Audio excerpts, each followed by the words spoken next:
កាត់មកខុសគេជាមនុស្សនៅក្នុងលោការស់សែនខ្លោចផ្សាអរាគ្មានក្តីរំពឹងទុំបីលំបា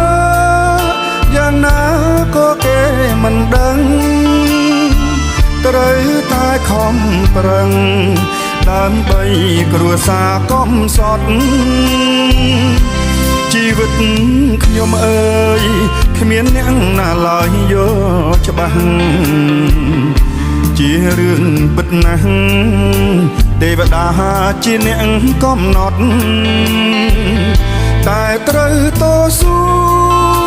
ខំបដូរយកជ័យប្រកបមិនខ្លាចនឿយហត់ជូរចត់ប្រឹងទាំងញញឹម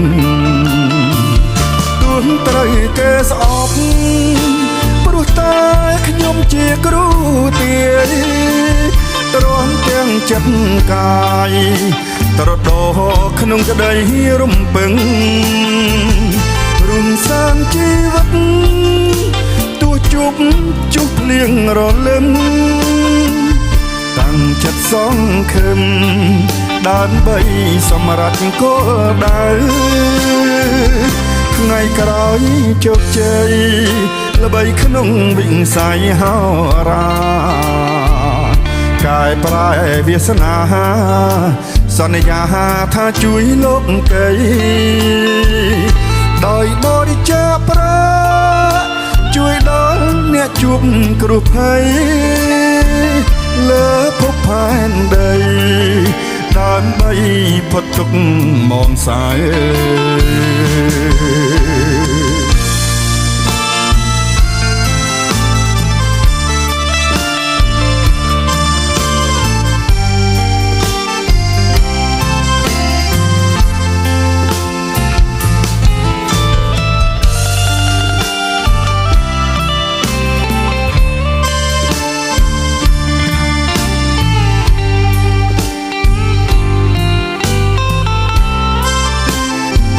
ថ្ងៃក្រោយជោគជ័យ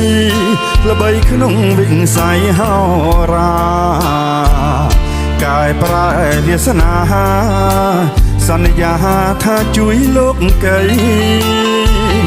ដោយបរិច្ចាគប្រា